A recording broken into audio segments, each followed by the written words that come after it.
sometimes when you win series and all that, you don't know what it'll do to the other team or players from the other team and all that.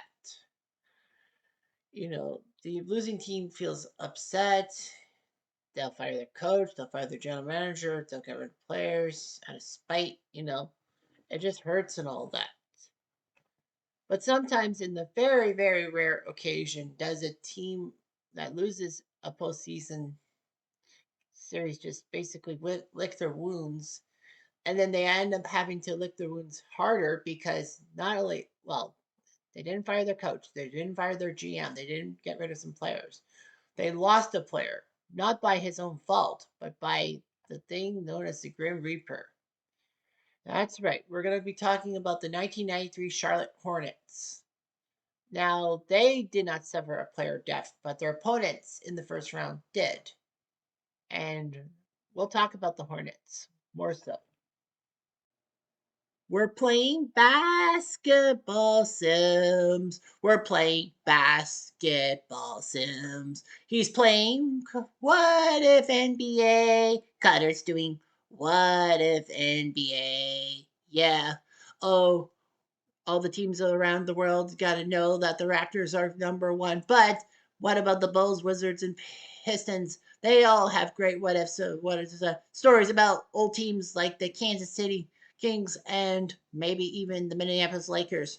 But we all know we're going to do some basketball. He's doing basketball. He's doing basketball. What ifs? Cutter's doing what if NBA? So what if NBA? So this is about the Charlotte Hornets. Now, I did kind of touch up on the Hornets history when I was talking about the New Orleans Pelicans slash Hornets in their best season as a franchise ever in New Orleans. But, the whole Charlotte thing is a bit messy. So let's go back to the mid 80s. The NBA wanted to expand and maybe add more teams. So they decided to do a 4-team expansion in a 2-year period. So Charlotte, Miami, Orlando, and Minnesota were all given chances to be expansion teams. 2 would start in 1988 and 2 would start in 1989. And if memory serves me correct, it was Miami and Charlotte who went first, and then Orlando and Minnesota the next year. So the Charlotte Hornets had a kind of cool name. They had cool jerseys. They were represented in the 90s. There were a lot of Charlotte jerseys. Anyway, yeah, and they had a nice mascot by the name of Hugo. Hugo was a pretty good um, mascot and all that. The fact of the matter was that the Hornets seemed to be okay, but they went through expansion woes. Who doesn't? I know Vegas Golden Knight fans will say that different. But anyway, the Charlotte Hornets were a decent team in the state of North Carolina, and they needed some help. So they ended up drafting pretty well and got Larry Johnson and Alonzo Mourning, key members of the 93 team, which I will talk about later. Of course, I have to kind of cheat and go towards Wikipedia to find out the stuff after 93. So anyway, yeah, they played in the 88-89 season. They had a couple of big guys, Larry Johnson and Alonzo Mourning. They won 50 games in 1995, but was trounced by the Chicago Bulls. Then the Hornets decided to trade Alonzo to Miami for Glenn Rice. Kind of a good move because Glenn Rice is a scorer.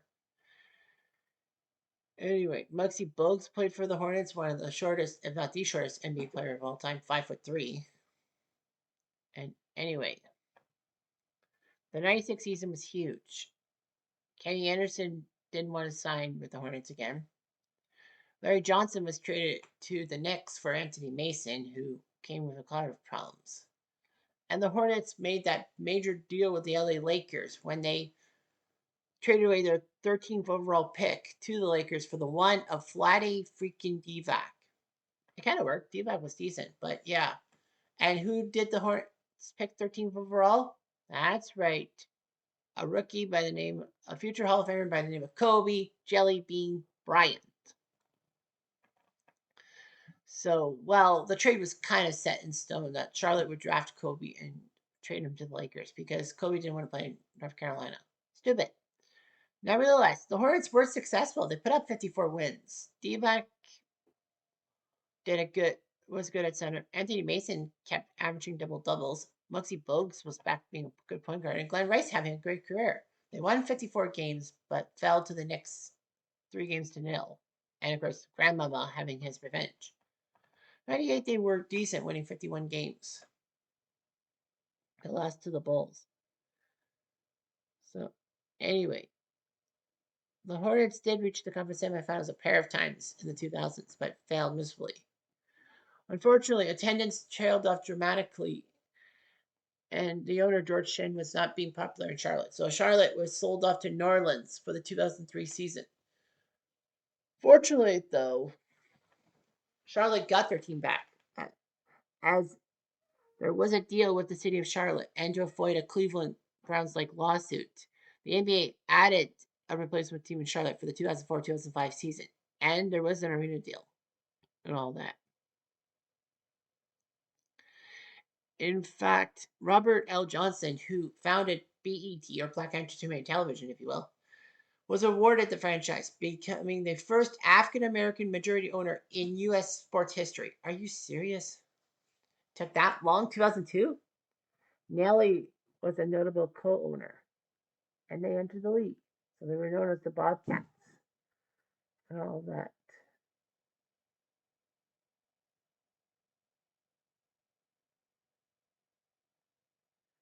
So, yeah, so it was always the Bobcats and all that. Charlotte tried as they might, they just weren't that great. 2011 was one of the worst seasons. Around the 11-12 season was was really bad. They lost their last 23 games. That's hard to stomach. You lose 20 plus games in a row in any sport. That's hard to believe. But their win percentage dropped to 106. They were 7-59 at the end of the season. Reason why there was only 66 games? Because the NBA decided to have another lockout. So practically, you know, they sucked. Fortunately for Charlotte, they did not set the record for most losses because the strike actually saved their butts. The 73 Sixers still hold that mark with 73 losses, winning only 9. So Charlotte would have lost way more than that. I don't know, 76 or 77 losses, I think it would have been. So the Bobcats sucked.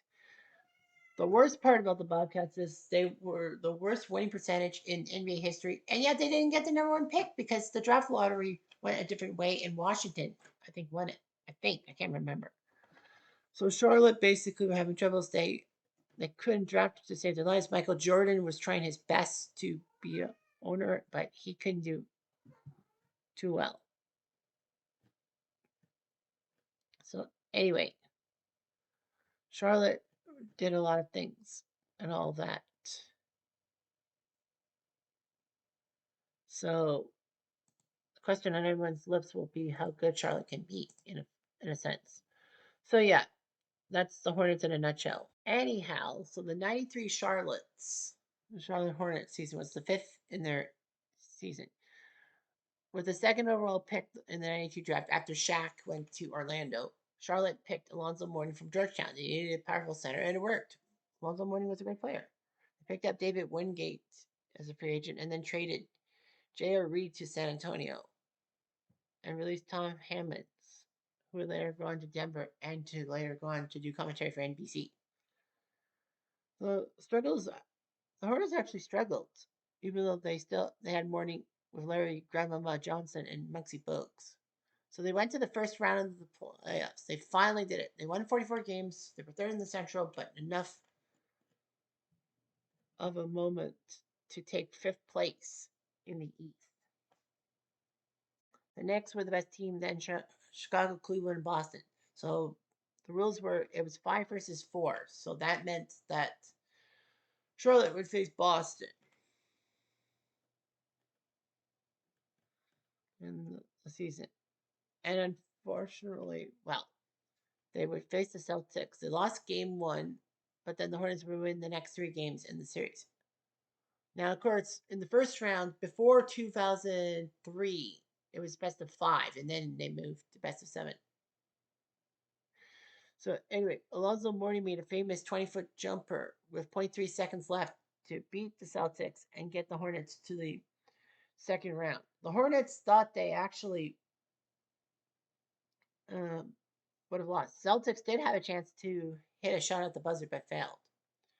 So they were the first of those core four expansion franchises of the 80s, Miami, Orlando, and Minnesota, to win a playoff series. Unfortunately, though, they fell to the Knicks in 5 games. The Knicks usually won their first round series, and then the Knicks took care of the Hornets. They had great home attendance and all that. Larry Johnson was selected for the All Star game. Lonzo Mourning was second in Rookie of the Year, voting two. Of course, Shaq. Kendall Gill would be then traded to Seattle. Anyway, in the offseason, Alonzo Mourning was picked second overall by Georgetown, and then Tony Bennett. I left my heart in San Francisco. No, you didn't. You left your heart in Green Bay because you came from the University of Wisconsin Green Bay. Tony Bennett would be drafted in the second round. And I think Wisconsin Green Bay had a massive upset one time when Bennett was playing for them. So you got Bennett, Muggsy Bogues, Del Curry, yeah, Steph Curry's dad was on that team. Kenny Gaddison, Kendall Gill, who would be better for the Nets, I think. Kenny Gaddison. Mike Gminski. I keep thinking he was Canadian, but he's not. Cindy Green from LV. Larry Johnson from Las Vegas. Kevin Lynch. Lonzo Mourning. Johnny Newman and David Wingate.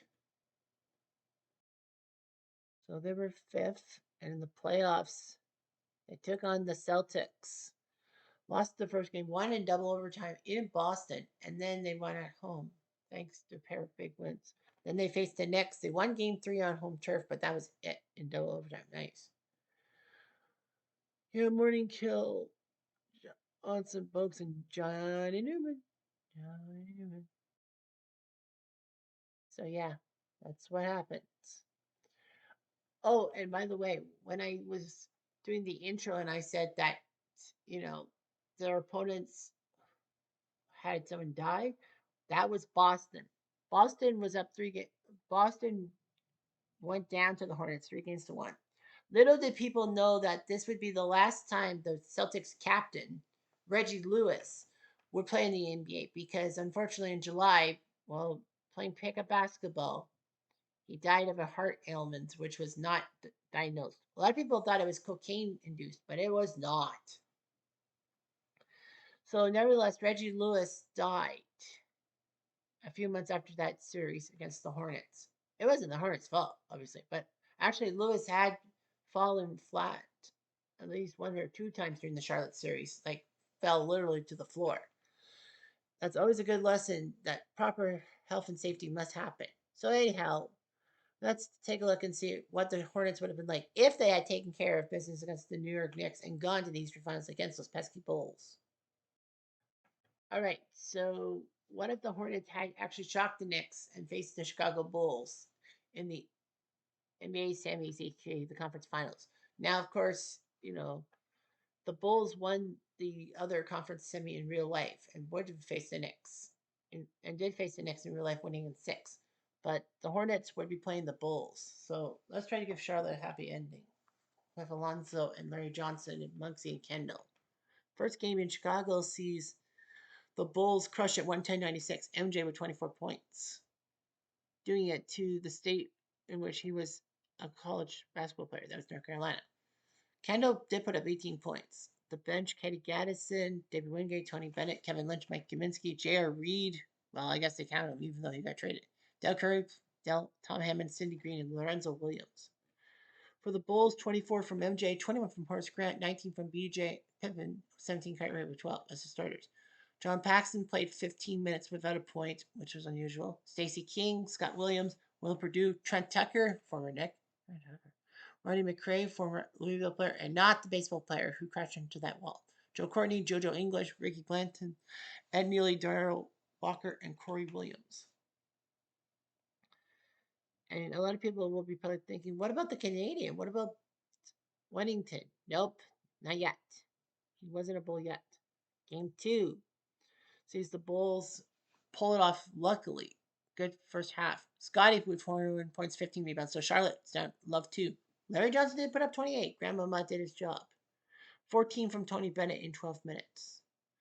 32 from MJ in 39 minutes. Pippen 21 in 39. Pippen. And 9 points from Will Purdue off the bench in 12 minutes. Trent Tucker got 8 points off the bench. Paxton still about a point in 15 minutes on the bench. So the Hornets would host game 3 and would actually win. Alonso remembered who the hell he was and put up 7 blocks. 25 points from Pippen and Jordan, but it was not enough. John Paxson finally scored a bucket after off the bench. Stacey King, 8 points. Mom. Anyway, Muggsy Bogues was not much of a help offensively. Well, passing he was, but scoring, he only scored 4 points. Alonso with 24. Mike Yaminski, 12 points in 7 minutes off the bench. Game 4 sees the Hornets win again. Larry Johnson puts up 29 points, 11 rebounds, remembering who the hell he is. MJ did put up 25. Pippen only put up 12 this game. 10 points from Will Purdue. 29 from Larry Johnson. Bogues not scoring but passing. That's what he does, boys. Lonzo Newman and nice bench work. So they go back to Chicago, game 5, and see that the Bulls win the game. MJ puts up 25 points, 8 rebounds. It's like home teams are holding serve. Lonzo 23 points. Johnson 17. Not much off the bench. The Bulls 25 from MJ. Their bench better. Scott Williams 9 points in 12 minutes. So they go to game 6 in Charlotte and they hold serve. Larry Johnson 29 points, 6 rebounds. So the Hornets look like they're putting it there. MJ with only 21 points. So Kurt Wright for 3. Paxton 9 points off the bench. Nice. 29 from Larry, 22 from Alonzo, 12 from Wingate. So they go back to Chicago for game 7. And guess what? We got ourselves a Chicago Bulls series as MJ goes off for 32 points and MJ sinks North Carolina and sends the Bulls to the NBA Finals. Although it took 7 games. And every home team won. 24 from Larry. Larry Legend. The Bulls 32 points from MJ in 36 minutes. 14 from Stacey King off the bench. So the Hornets would have had kind of a happy ending, happy-ish, that they took the Bulls to 7 games, which MJ rarely did. And that's all there's to it. And I'm Jeff Diamond. I do.